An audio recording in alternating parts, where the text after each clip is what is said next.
I do not choose to be a common man. It is my right to be uncommon if I can. I seek opportunity, not security. I want to take the calculated risk. To dream and to build, to fail and to succeed. I prefer the challenges of life to the guaranteed existence, the thrill of fulfillment to the stale calm of utopia. I will never cower before any master, nor bend to any threat. It is my heritage to stand erect, proud, unafraid, to think and act for myself. To enjoy the benefit of my creations. And to face the world boldly and say, "This I have done." All this is what it means to be an entrepreneur. Thomas Paine, Common Sense.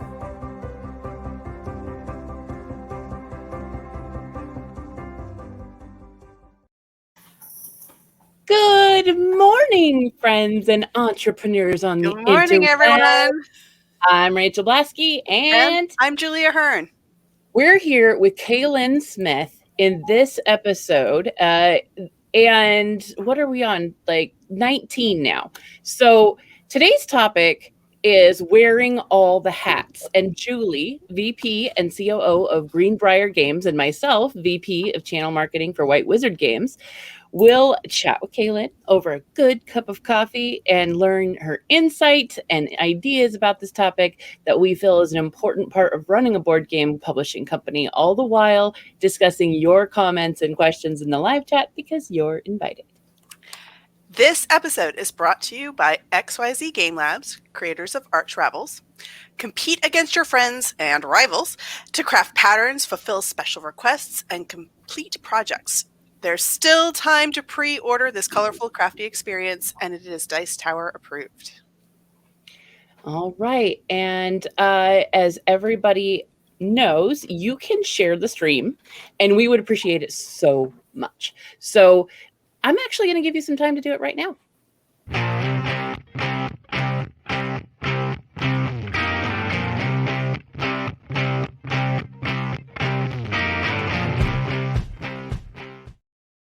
Man, that wakes me up. I'm ready. Let's go. Feeling pumped. Right?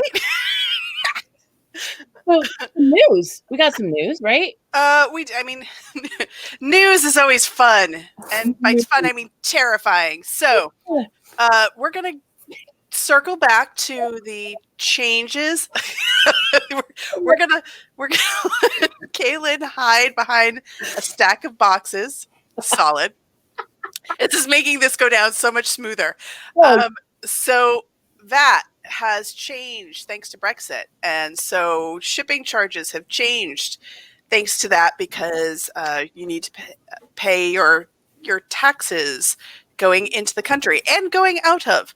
And that is all very exciting. And I'm sure most publishers who are watching already know that. But if you have been watching Kickstarters and late pledges, some major companies have been making those adjustments to put the cost, give the cost to the customer because, well, it's a very high cost for them to cover themselves, for all of us to do.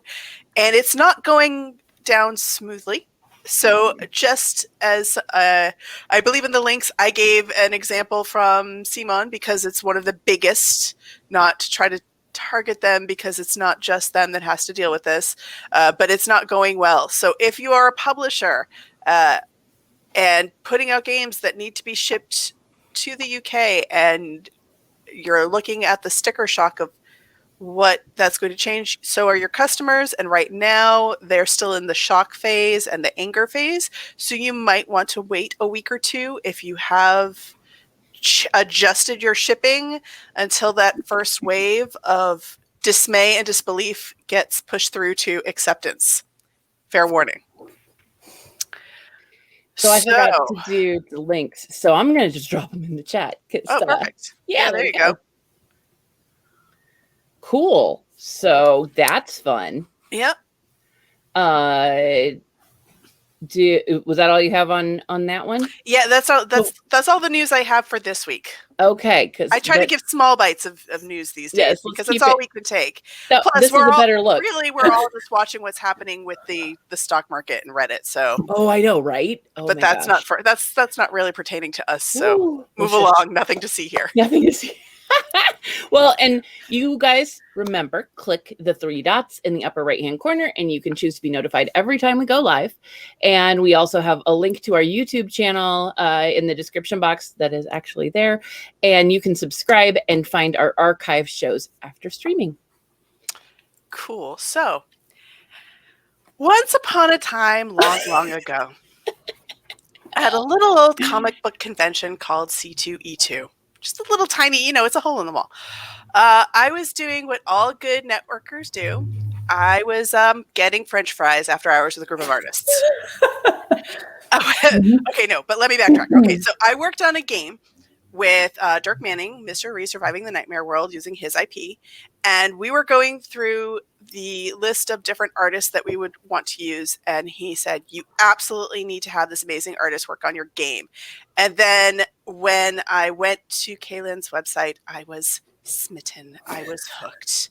And then we did a virtual meet. And so we're like original pen pal hipsters. We were talking virtually before, the pandemic. Before it was cool or required.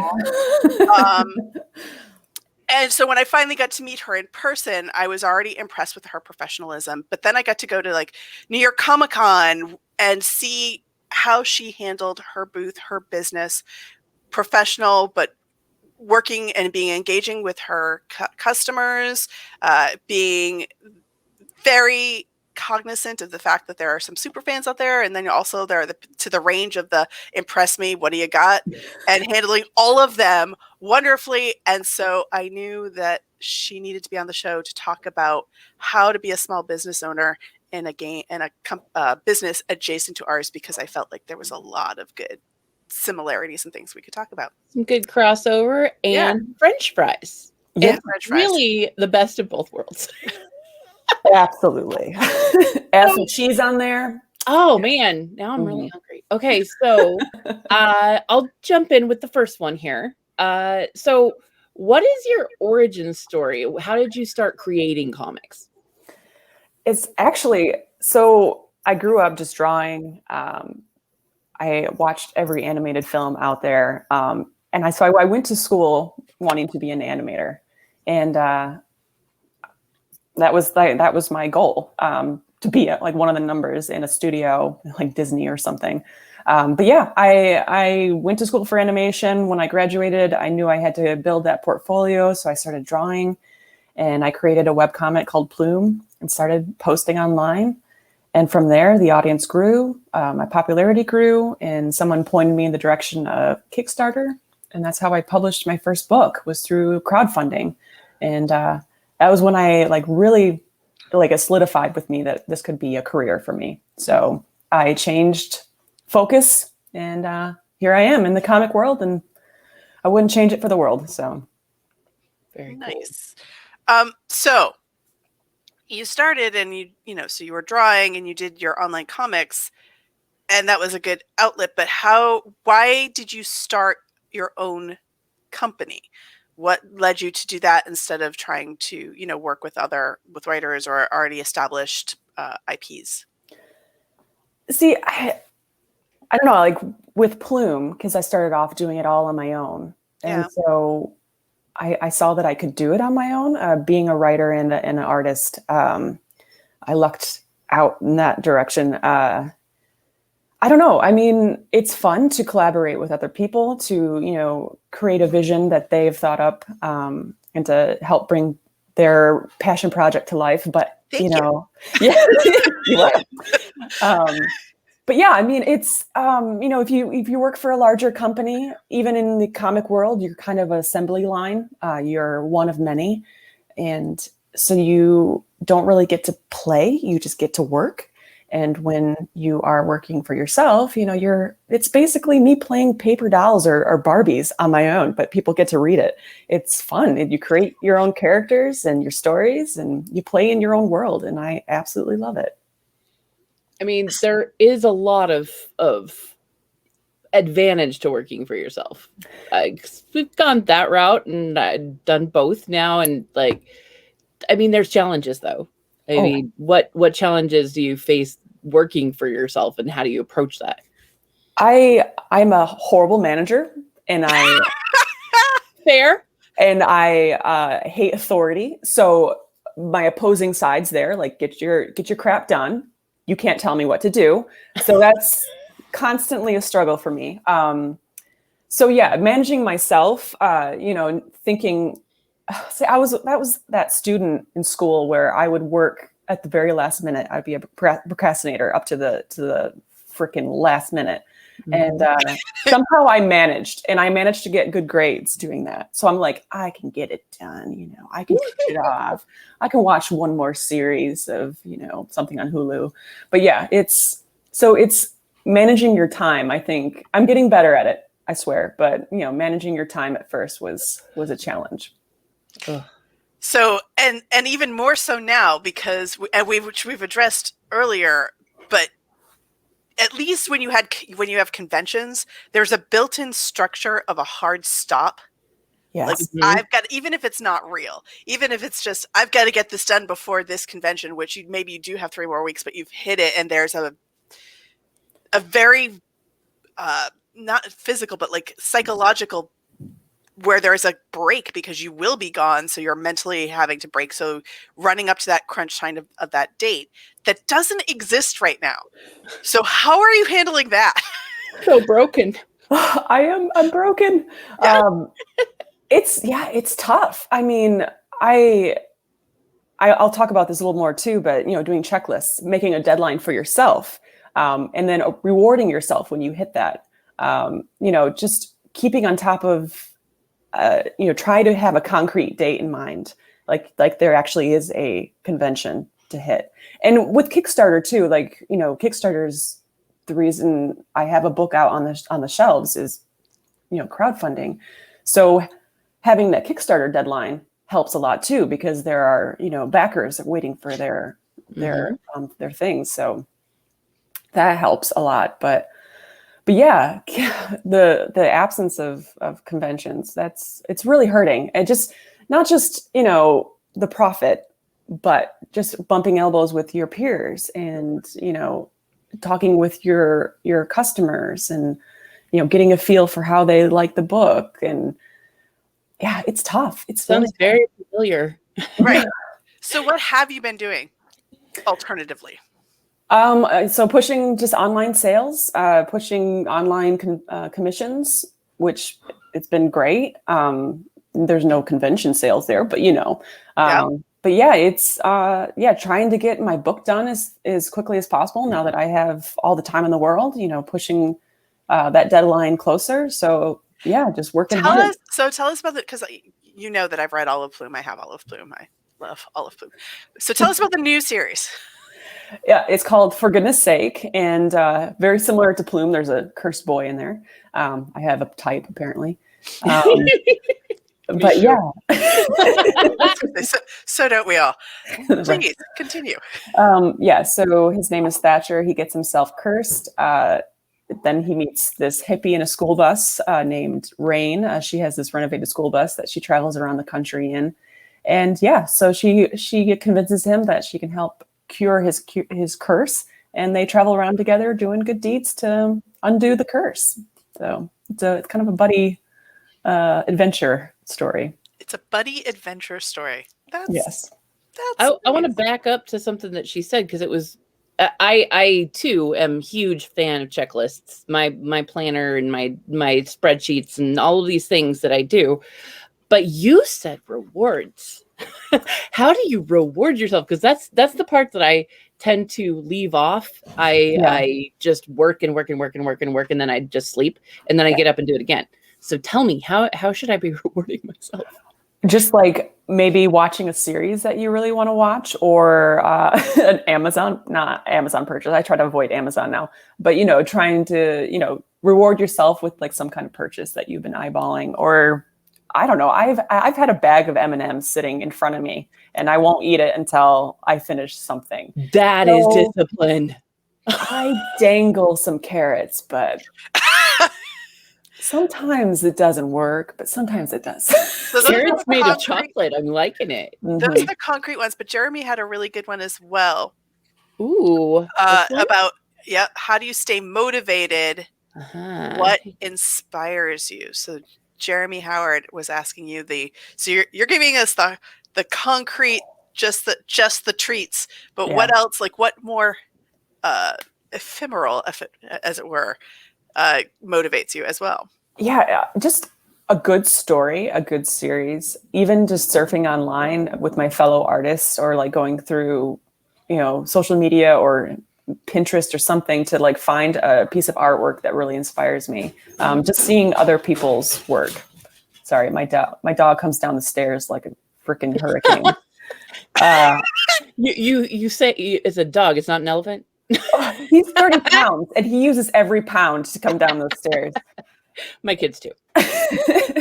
But yeah, just a good story. Whether that's through book, comic, television, or movies, like I find inspiration in a really good story. However, I realize that, as a creative, we're working, trying to create every day, and it's best to give yourself a break. I know that's probably the hardest thing that I've had to accept while managing myself, is if something's not working, I can't push it. You have to lay it down, walk away, and keep your distance for a while, and then come back. The creativity piece is really hard to just sit down and bang it all out. Yes. Yeah. And so, if you go on the hunt for inspiration and it doesn't work, give yourself a break. Just shut down your brain and do something else. So I think that was the hardest thing for me. What works for me as a writer is because I did start where I was like, I'm going to write the next great American novel. And it's somewhere along the line, I was like, no, you're not. You're gonna do, you're a workhorse. You're not.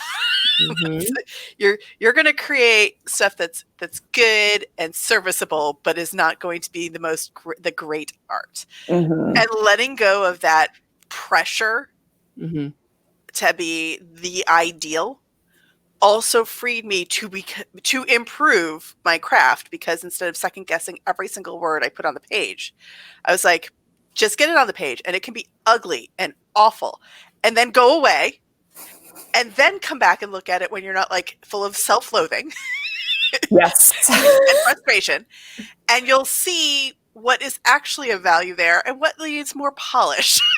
Yeah. And you'll have less of that emotional attachment, like having to, like, that even to me was the walking away, like pushing yourself to a certain degree just to get something done, which I don't know if it works as well with art, but with writing, definitely, where I can just get something out there and be like, just get the structure of the story out there, and then leave, and then come back and be like, oh no, it's true. This part is actually pretty good.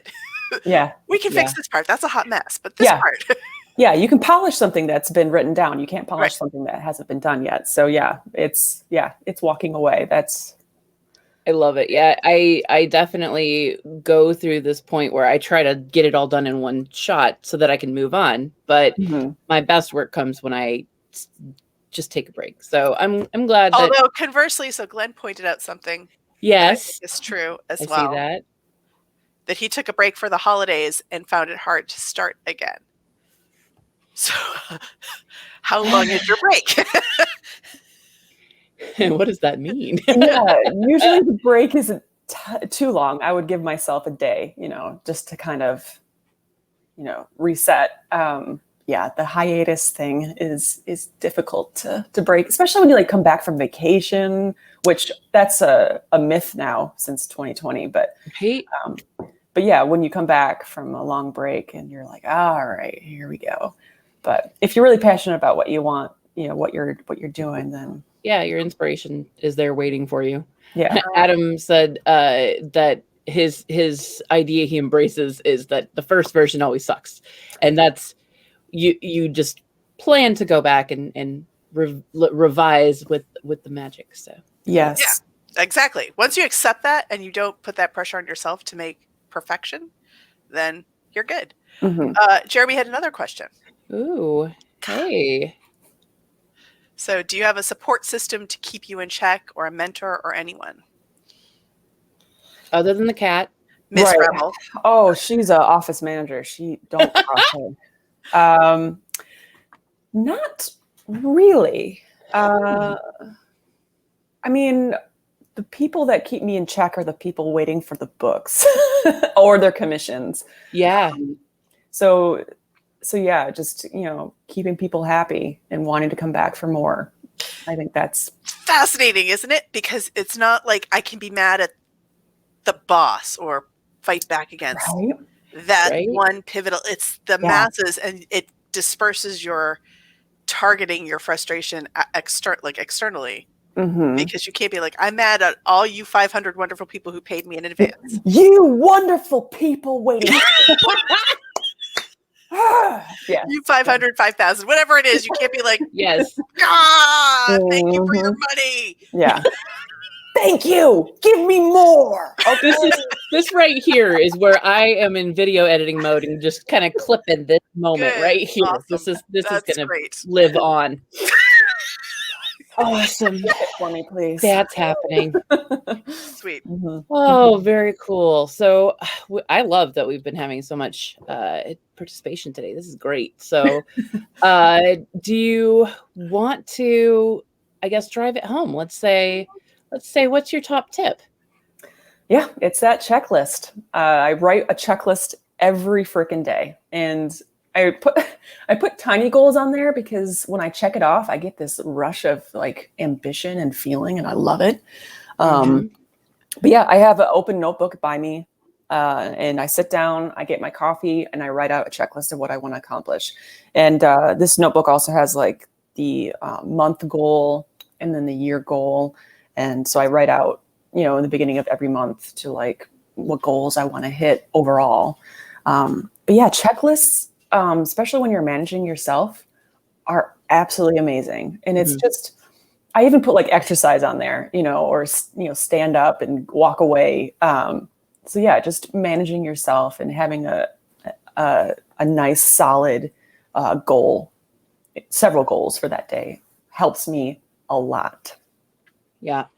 I trying to do the same kind of thing with the checklist, but then extrapolating that out to monthly and yearly and making sure you're always going towards a key goal is a new thing. I got a passion planner given to me, and I'm like, this is so interesting to like really focus on what I want to achieve and make all these pieces go towards that instead of just saying, this is what I have to do to survive today. Like there's not enough laundry left. So what's funny about that is a running joke in my family is my dad's, what's your 1, 5, 10 year plan? Like he meets somebody and like, that's one of his first questions. You're like, oh, Dad, take it from a 10 to a 2. Yikes. But that's how we were raised to always have, and it changes. And he would once a year, right before school, so somewhere at the end of summer vacation, in the vault, in the safe that we had, he'd pull out last year's 1, 5, 10 year plan. Nice. And we would, what did you want to do this past year? And we would review and see how much of it we had done, how much of it we hadn't accomplished, and what our long-term goals were. And, like in middle school and high school, you're like, Dad, I don't wanna. But it was amazing how many of them we accomplished. And so nice. so I have always written lists because I had a list-centric parent who was like, no, this is what successful people who are self-motivators do. And let's face it, Julie, you don't care for authority and you're going to have to be a self-starter. That's right. Wow. That is he needs to be on your show. Like, yeah. Oh, no. Can you imagine? Oh, we would gang up on you so bad, Julie. For any of this. Oh. Awesome. Yeah. Well, okay. So let's take a look. Do you want to see what I've been up to this week? More than life itself. Badly, right? Okay, well let me move some things around so you can see this and we can cover up Kaylin's face again and do the thing. Or mine. Oh, or yours. No, I'll move it around. Okay, cool. So this week, I have been working on something for when we go to cons or when we work with retailers. Been doing a demo script. So how fun is that? And it has hands. So fantastic. Distilling everything down about our product so that way somebody can tell somebody how to play it within 3 turns and then putting that as a marketing tool in their hands. So that's been my fun this week. Cool. I am going to online conventions, specifically designer. So we have, let's see, both are happening simultaneously, but Proto Cleveland is, for me, the first one that I'm attending because at 3:00 today, I am on their live feed talking about how to do narrative in board games. And then on Sunday, I am going to be the moderator. I was going to say MC. I'm like, no, that's not really it either.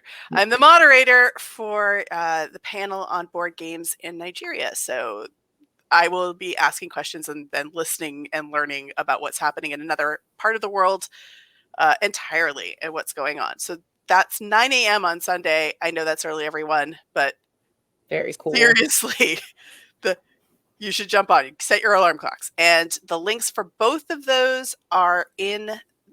Were they in the chat, or we're going to? Hang on. Okay. Yes. Hang on. I'm going to go ahead and you put can them do it. all I believe in. in you. I know, because I'm amazing. All right. Cool. I can copy paste links. So that's happening, and for anybody who hasn't signed up, who's interested, to playtest is free, and also to watch and see what's going on. Both of them have Twitch channels, as well as their Discords. So if you're a publisher, getting to see new designs out there, what's coming up, what people are excited about.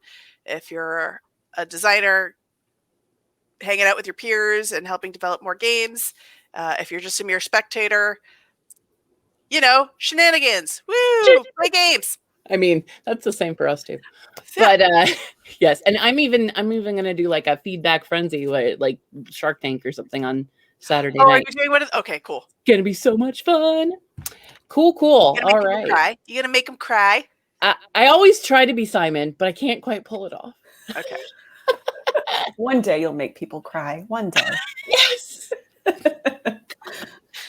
Awesome. So everybody has so Kaylin, where can we find you? Yes, you can find me here, kaylinsmith.net. And then it also has all my links to my social medias. I try to keep up with those as much as possible. And follow me there. Twitter, I'm trying to get more on, but everyone loves Twitter. But yeah, Kaylin tweets on there if you want to follow my latest news. I love it. Well, very cool. And then next week, we are going to have Jade Rogers. She is a nonprofit founder in Omaha, Nebraska, actually. And we are going to have another guest host, Anne-Marie DeWitt from Fireside Games. Cool story. So thank you so much for hanging out with us. This awesome session was sponsored this week also by Arcane Wonders. And so once you're done here, head over there to their website, and they now have a TikTok that is blowing up. Whoa. I know, right? So see what the cool things that they're doing. And you can follow us on Facebook, Instagram, YouTube, and Pinterest. And links are all in the description box below. Enjoy your Friday and your weekend, everyone. And remember, next week, you're invited. You're invited.